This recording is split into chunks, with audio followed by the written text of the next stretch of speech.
আমার কণ্ঠস্বর মোটেই নায়িকার কণ্ঠস্বর ছিল না। অপি নায়ার কিভাবে আশা ভোসলেকে প্লেব্যাক গানের সীমানা থেকে উদ্ধার করেছিলেন এবং লতা মঙ্গেশকরের সাথে কখনো রেকর্ড করেননি, সেই সম্বন্ধেই আজকের এই ভিডিওতে আমি কথা বলবো। Hi everyone, welcome back to my channel Anjana Anjaniya. বন্ধুরা, তোমাদের সকলকে আমার এই ছোট্ট ইউটিউব চ্যানেলে স্বাগত জানাই। সম্প্রতি অর্থাৎ 28শে জানুয়ারি 2026-এ ছন্দের রাজা ওমকার প্রসাদ নায়ারের 19তম মৃত্যুবার্ষিকী ছিল। তিনি অপি নায়ার নামে পরিচিত। নায়ার হলেন স্বর্ণযুগের একমাত্র কিংবদন্তি সুরকার, যিনি ভারতের নাইটিঙ্গেল লতা মঙ্গেশকরের সাথে একটিও গান রেকর্ড না করে সাফল্যের শিখরে পৌঁছেছিলেন। আশা ভোসলের সাথে তার সহযোগিতা ছিল একটি পেশাদার এবং ব্যক্তিগত জোট, যা প্রায় 2 দশক স্থায়ী হয়েছিল। এটি তাকে ভ্যাম্পির গায়িকা থেকে হিন্দি চলচ্চিত্রের নায়িকার চূড়ান্ত কণ্ঠে রূপান্তরিত করে, যা তাদের বলিউডের অন্যতম অজেয় জুটি হিসাবে খ্যাতি এনে দেয়। আশা ভোসলে এবং অপি নায়ারের জুটি ছিল অজেয়, এমনকি অদম্য লতা মঙ্গেশকরও তাদের মাঝখানে আসতে পারেননি। আর ডি বর্মনের অনেক আগেই নায়ারই আশা ভোসলেকে প্লেব্যাক গানের সীমানা থেকে উদ্ধার করেছিলেন। আশা ভোসলে প্রান্ত থেকে উঠে আসছেন। আশা ভোসলে স্বীকার করেন, নায়ার সাহেব, আমার জীবনে আসার আগে আমি নায়িকার কণ্ঠস্বর ছিলাম না মোটেই, লতা দিদি ছিলেন। আমি ভ্যাম্পায়ার বা সহ অভিনেত্রীর জন্য গান গাইতাম। নায়ার সাহেব 1950-এর দশকে তুমসা নাহি দেখা এবং নয়া দৌর এই ছবিগুলোতে আমাকে নায়িকার কণ্ঠ দিয়েছিলেন। তারপর 1960-এর দশকে একের পর এক ব্লকবাস্টার গান তৈরি হয়েছে।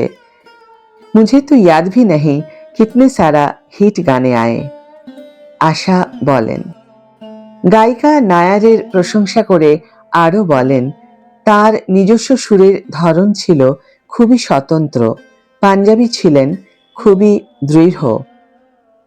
সেই যুগের শঙ্কর জয়কিশন, সচিন দেববর্মন এবং মদন মোহনের মতো মহান সুরকারদের মধ্যে নায়ার সাহেব ছিলেন আলাদা। অত্যন্ত মেজাজি এবং স্বার্থপর হিসেবে পরিচিত নায়ার 1972 সালে আশা ভোসলের সাথে বিচ্ছেদ করেন।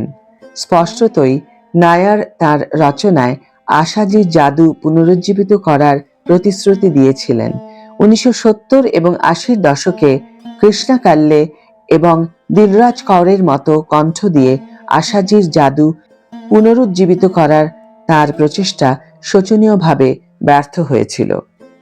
অপি নায়ার একজন তিক্ত একাকী মানুষ হিসাবে মারা যান, যার অহংকার তাকে লতাজির কাছে একটি গানের জন্য যেতে দেয়নি। কারণ 1952 সালে আসমান নামে একটি চলচ্চিত্রের একটি গানের রেকর্ডিংয়ে লতাজি উপস্থিত হতে ব্যর্থ হন। লতা মঙ্গেশকর একবার লেখককে বলেছিলেন যে পেশাগত দূরত্ব সত্ত্বেও নায়ার এবং তিনি বন্ধু হিসাবেই আছেন। তিনি হঠাৎ করেই তাকে ফোন করে টেলিফোনে গানের মহড়া দেওয়ার অভ্যাস নিয়ে বিরক্ত করতেন। আমার জন্য গান গাইতে হলে তোমাকে স্টুডিওতে রিহার্সালের জন্য আসতে হবে, নাইটিঙ্গেলের সাথে বিদ্রূপ করে নায়ার বললেন। ভুল বোঝাবুঝির কারণে তিনি মোহাম্মদ রফির সাথে গান রেকর্ড করা বন্ধ করে দেন এবং 60-এর দশকে বেশ কয়েকটি ব্লকবাস্টার গানে তার স্থলাভিষিক্ত হন মহেন্দ্র কাপুর। দুঃখের বিষয়, তার সমস্ত প্রতিভার জন্য আশা ভোসলে নায়ারের জন্য অপূরণীয় প্রমাণিত হন। আশা ভোসলে এবং অপি নায়ারের জুটি চির অমর হয়েই থাকবে সারা জীবন। তারপর অবশ্য আশাজি তার স্বামী আর ডি বর্মনের সুরে বিখ্যাত গান গেয়ে আরো অনেক অনেক মানুষের, অনেক অনেক শ্রোতার মন জয় করেছেন। আজও তিনি সেই স্থান জয় করে রেখেছেন এবং এখনো এই বয়সেও তার কণ্ঠস্বরকে ছাপিয়ে যাওয়ার মতো কোনো কণ্ঠস্বরই আমার মনে হয় না আমাদের দেশের সঙ্গীত জগতে এসেছে বলে। আজকের ভিডিও এখানেই শেষ করছি বন্ধুরা।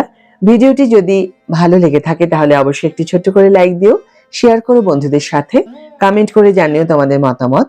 যারা এখনো আমার চ্যানেলটিকে সাবস্ক্রাইব করোনি তারা অবশ্যই চ্যানেলটিকে সাবস্ক্রাইব করে আমার পাশে থেকো, আর যারা অলরেডি সাবস্ক্রাইব করে দিয়েছো তাদের জন্য আমার অনেক ভালোবাসা এবং অনেক ধন্যবাদ।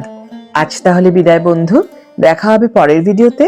ভালো থেকো, সুস্থ থেকো, সঙ্গে থেকো।